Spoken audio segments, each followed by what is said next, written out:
Hi guys, it is, I guess, Magistra Serena. I have gotten so many nice comments on my other couple videos that I made, which I made for my niece and nephew that I was homeschooling at the time, and then I am not homeschooling them anymore because they decided they wanted to go to public school, which they regret.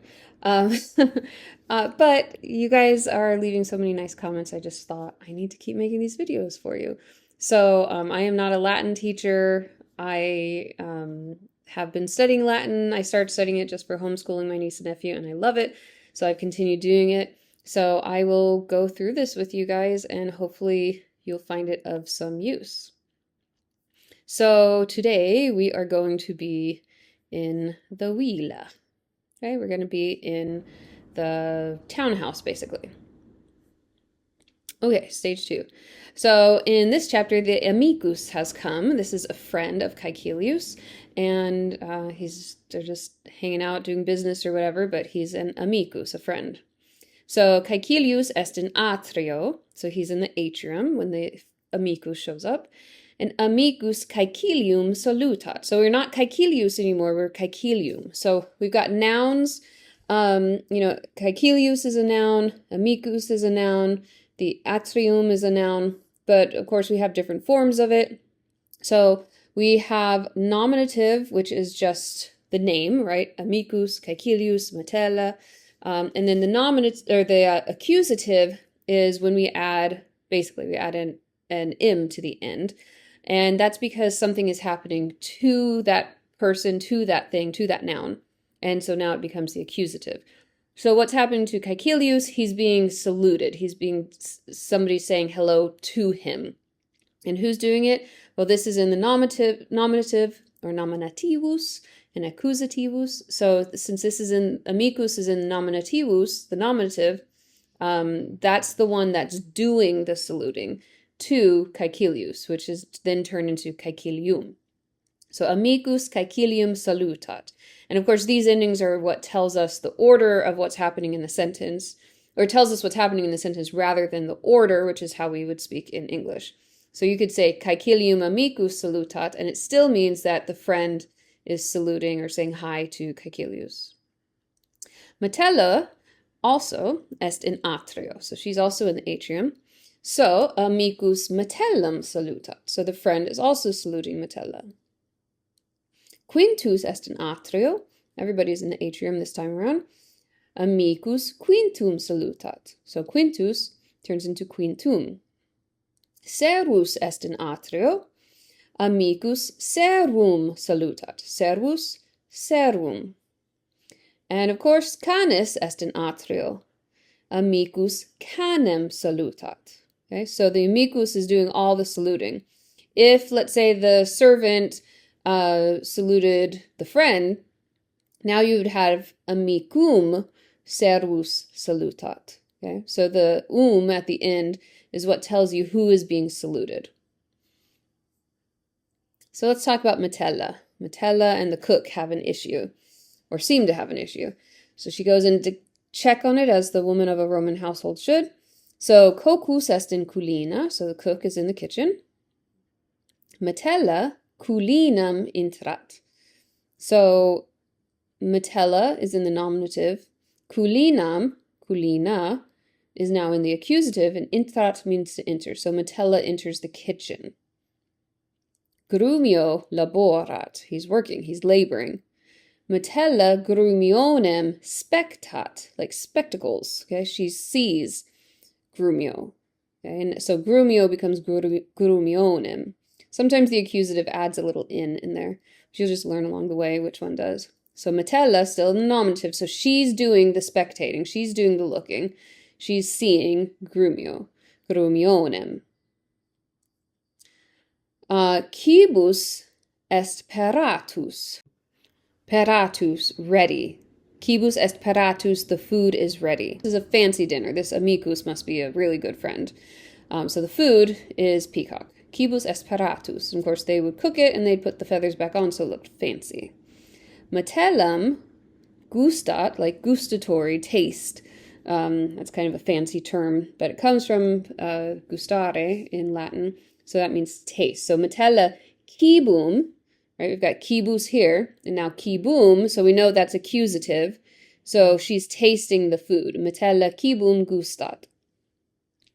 Grumio est anxious, he's anxious. Okay? Metella grumionem, so Metella doing something to Grumio. Metella grumionem laudat, laudare, to praise. So she praises Grumio. If Grumio praised Metella, it would be Metellam Grumio laudat. Okay, but Metella grumionem laudat. She's praising Grumio, which of course makes sense. So now he's not anxious. Grumio non est anxious. Now, nunc, amicus est in horto. So he's in the garden now. Metella amicum vocat. So somebody's being called, like vocal. Who's being called here? Is it Metella or the amicus? Well, Metella is in the nominative and amicus is in the accusative, so Metella is calling the friend. Metella amicum vocat. Right? She's calling him to have paratus for dinner, to have the peacock. I have never eaten peacock despite owning some, but I'm sure it's good. All right, so let's go through these. Amicus caecilium visitat. So the friend is visiting Caecilius. Amicus est mercator, a merchant. Mercator villam intrat. So villam is in the accusative, so the merchant is entering the villa. Clemens est in atrio. Okay, Clemens is in the atrium. Clemens mercatorem salutat. So Clemens is saying hi to the merchant. Mercatorem, that's the accusative. Mercator, mercatorem. Caecilius est in tablino. Caecilius numerat pecuniam. So he numbers the money. Okay, pecuniam, number, money. So numerat is counting, numbering. So what is he numbering? He's numbering the pecunia.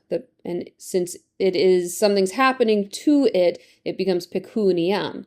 Caecilius pecuniam numerat. And it could be pecuniam Caecilius numerat, but because pecuniam's in the accusative, it's still that Caecilius is counting the money rather than the money is counting Caecilius, no matter what the order is. Caecilius est argentarios. What is argentarios? This comes from the word silver. Argentarius is a banker. Okay, so we know Caecilius is a banker. So that's why he's having peacock, because he's got money. Amicus tablinum intrat. So one of the friends going into the tablino. Caecilius surgit. He surges, he stands. He's standing up. Salve Caecilius mercatorem salutat. Salve mercator responded. He responds. Caecilius triclinium intrat. So he's going into the triclinium. And amicus quoque intrat. He also goes into the triclinium. Amicus in lecto, on the couch, recumbit. So he reclines on the couch. Argentarius, you guys remember what Argentarius means? Like Argentina, it's the land of silver. He's a banker. In lecto quoque recumbit. So he is the banker, who's Caecilius, reclines or lays down on the couch. Grumio in culina, Grumio who's in the kitchen, cantat. He sings. Grumio pavonem. Do you guys remember pavonem? That's the accusative for... No, what is it? Pavon? I was thinking it was peacock. What is pavonem? It is peacock. Okay, so yeah, that's a weird one, isn't it? So then what is nominative for peacock? Peacock, nominative. I think it's pavo. Pavo, yeah. P-A-V-O. Pavo. Pavo, pavonem. Okay, pavo. So grumio pavonem coquit. Okay, if it was pavo coquit grumionem, then the peacock would be cooking grumio, but luckily grumio pavonem coquit. Cacus est laetus. He's happy. Okay, so he's cooking happily. The cook is happy. Caecilius, he's in the triclinium. audit, he hears, like auditory or audio, he hears kokum, he hears the cook. Okay, and since the cook is being heard, somebody is hearing him, doing something to him, kokus now becomes kokum, it's accusative. Caecilius non est laetus. Caecilius canem expectat. He's expecting dinner. He's waiting for dinner. So he's not happy. Non est laetus. Amicus canem expectat. He's also quoque. He's also expecting dinner. He's waiting for it. So Caecilius grumionem vituperat. He blames him. He curses him. He yells at him. Okay? He's not happy with Grumio. Poor Grumio is just happily singing in the kitchen, in the culina. But Caecilius isn't happy with that. He wants his peacock. He wants his pavo. All right, so in triclinio, Grumio triclinium intrat. So Grumio enters the triclinium. Grumio pavonem, hopefully we know this by now. Not pavo anymore, pavonem portat. Because it's being carried, pavo becomes pavonem. Clemens triclinium intrat. So Clemens also is coming in, the triclinium. Clemens vinum portat. Okay, wine is being carried, is being ported. Caecilius pavonem gustat. He tastes the peacock. Pavo, see right there, we got it right this time, nominative. Pavo est optimus. It's optimum, it's the best. Caecilius clamat. He yells. Mercator quoque pavonem gustat. He also tastes it. And the merchant, mercator, canem laudat. He praises the dinner. He praises the food. Ancilla intrat. Ancilla, like ancillary, that means a helper, an extra. And it's feminine, this is a female servant. Ancilla is a slave girl or a maid. She enters. Ancilla suaviter cantat. So... Do I not have this?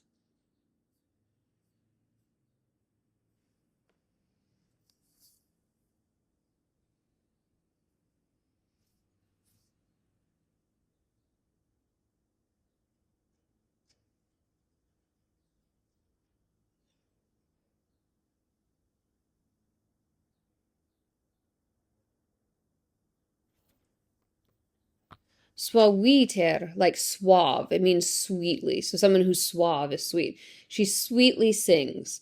Ancilla suaviter, sweetly, cantat, sings. Ancilla dominum, so we've got dominus, but now we have dominum, so that's the accusative of dominus. So something's going to happen to him. The ancilla is going to do something to the dominum. Delectat. What is she doing? She's delighting him. Delicious. Okay, delectat.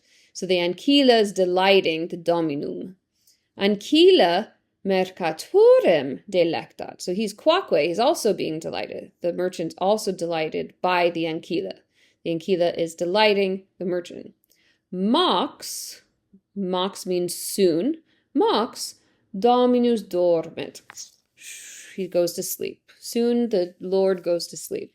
Amicus quoque dorment. So the friend also goes to sleep. So the ancilla is suaviter cantat. She sweetly sings, and it puts everybody to sleep.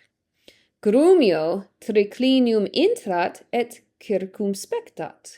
Grumio enters the triclinium, and he looks around. Circus means circle, like a circus has a circle in it. Spectat, you guys learned that before, like spectacles. He's looking around. The Romans love to just jam words together and make new words. Coquus, the cook. Kibum, okay, so kibus to kibum. We know this is the word that something's going to happen to. The verb is going to happen to it. And the coquus is in the nominative, so he's the one doing it to the food. So coquus kibum in mensa, the food on the table, videt, he sees it. Grumio kibum consumit, he consumes it, he eats it. Et vinum, the wine, bibit, he drinks it. Okay, Grumio is a bad servant. Okay, Grumio kibum consumit, et vinum bibit. Caecilius grumionem, accusative, non videt, because he's asleep, so he doesn't see it. Coquus in triclinio magnifique caenat. Okay, the cook in the triclinium has a magnificent dinner. Okay, he dines magnificently. Cacus and coelum spectat. So who's seeing who here? Cacus is nominative and coelum is accusative. So the cook is seeing the servant girl. Cocus and coelum spectat. Ancilla grumionem delectat. So who's being delighted? Is it the ancilla or grumio? Grumionem. He's being delighted, okay, by the ancilla. Grumio ancillum delectat. So now grumio is delighting the servant girl. They're delighting each other. Grumio est laetissimus. He's very happy. He's not just laetus. He's laetissimus. He's very happy. Okay, so I guess we've got a love relationship going on here. All right, so we learned nouns, right? People, place, things, but also that nouns can have two forms, the nominative, metella, caecilius, mercator, and the accusative, metellam, caecilium, mercatorem. Okay, so nominative case versus accusative case. If something's happening to it, now you basically add an M to the end. Metella becomes metellam, caecilius, caecilium, grumio. Grumiom sounds bad, so the Roman said grumionem. Sounds a lot better. All right, so you got some examples here. A story to translate. I'll read through this because the more listening practice you can get, the better. Amicus grumionem visitat. But I'm not going to tell you what it means because that's your job. Amicus est servus. Servus vilam intrat. Clemens est in atrio. Servus Clementem videt. Clemens servum salutat. Servus culinam intrat. Servus culinam circum spectat. Grumio non est in culina. Servus cibum videt. Cibus esperatus. Servus cibum gustat. Cibus est optimus. Grumio culinam intrat. Grumio amicum videt. Amicus cibum consumit. Cocus est iratus. Pestis. Vircifer cocus clamat. Cocus amicum vituperat. Okay, not a good day for the amicus in this one. Okay, but this is Grumio's amicus, not Clemens' amicus. All right, so let's read through this, because just like my little homeschoolers, you guys probably won't read this either, so I'll read it to you. So the day began early for Caecilius and the members of his household. He would usually get up at dawn, and his slaves were up even earlier, sweeping, dusting, and polishing. Sucks to be a slave. It didn't take Caecilius long to dress. The first garment that he put on was his tunic, similar to a short-sleeved shirt, and then his toga, a very large piece of woolen cloth arranged in folds, which it was a formal piece of clothing, so it wasn't worn all the time. And finally, his shoes, which were basically like modern sandals. Quick wash of the hands and face with cold water was enough at that time of the morning. They would also clean their teeth with toothpicks, not with toothbrushes. And later he would visit a barber and be shaved, and in the afternoon he would enjoy a leisurely visit to the public baths, because Romans did not work very long during the day. And so they had lots of time for bathing and going to the gym and so on. Probably an easier life than we had, if you actually lived in Rome. His wife, Metella, also got up early. She would put on a stola, a full-length tunic. If she was going out, she would also wear a large rectangular shawl. With the help of a skilled slave woman, she did her hair in the latest style, put on her makeup, including powder, rouge, which is blush, and mascara, and arranged her jewelry, of which she would have a large and varied collection, because these were well off. He was a banker. He was an argentius. Breakfast was only a light snack, often just a cup of water and a piece of bread, basically like what we'd have nowadays, maybe some fruit, olives. The first duty of the day for Caecilius was to receive the respectful greeting of a number of poorer people and freedmen who had previously been his slaves. They'd be waiting for him. He would receive these visitors in the atrium and hand out small sums of money to them. If they were in any kind of trouble, he gave them as much help and protection as he could, and in return, they helped him in several ways. For example, they accompanied him as a group of supporters on public occasions. They might also be employed by him in business affairs. So when he went out of the house, all of these carry-ons would follow him around, and the more people that were following you, the higher you were. It was like a publicity stunt kind of for rich Romans. They were known as his clientes, his clients, and he was their patronus, patron. After seeing these visitors, if he had no further business to conduct at home, Caecilius set out for the forum, the marketplace, where he spent the rest of the morning trading and banking. Lunch was eaten about midday, and it was also a light meal. It usually consisted of some meat or fish, followed by fruit. Business ended soon after lunch, and Caecilius would then have a short siesta, which is Latin for nap, before going to the baths. Towards the end of the afternoon, the main meal of the day began. This was called cena. This is a picture of bankers hanging out in the forum. During the winter, the family used the inner dining room near the atrium because that would be warmer, and in the summer, they would generally have preferred the dining room at the back of the house, which looked straight out onto the garden and would have a nice breeze. 3 couches were arranged around a circular table, which, though small, was very elegantly carved and decorated. Each couch had places for 3 people. The diners reclined on the couches, leaning on their left elbow and taking food from the table with their right hand, which I think is a great way of eating, and if I ever built my own house, I would build a triclinium into it. Who doesn't like eating on the couch? The food was cut up by a slave before being served, and diners ate it with their fingers or a spoon. Forks were not used by the Romans. Not all Romans reclined when eating dinner, but it was usual among richer upper-class families. Poor people, slaves, children, and sometimes women would eat sitting up. The meal wasn't hurried because the Romans valued leisure above all things, except for maybe order. And because this was an occasion to talk and relax over good food. Guests were invited, some form of entertainment was often provided. Okay, so this shows you how they arranged their triclinium with the 3 tables and how people would be laying down. This is some ashified bread, a loaf of bread from Pompeii. So that was what their bread would look like, except for nice and golden brown instead of black ash. So Roman dinner, the meal began with a first course of light dishes to whet the appetite. Eggs, fish, and cooked and raw vegetables were often served. Then came the main course in which a variety of meat dishes with different sauces and vegetables would be offered. Beef, pork, mutton, and poultry were all popular, although they also ate crazy things like flamingo tongue and sparrows and dormice and things like that. In preparing them, the cook would do his best to show off his skill and imagination. Finally, the dessert was brought in, consisting of fruits, nuts, cheese, and sweet dishes. Wine produced locally from the vineyards on Vesuvius was drunk during the meal. And probably other places too, but Pompeian wine was very popular. All right, so Roman dinners were said to run from eggs to apples. This is a bowl of eggs that, believe it or not, survived all the way from Pompeii. Fish and other seafood were much enjoyed. There's a mural. Main course ingredients, a rabbit and chicken hanging in a larder. And then you've got fruit bowl, figs, all that good stuff.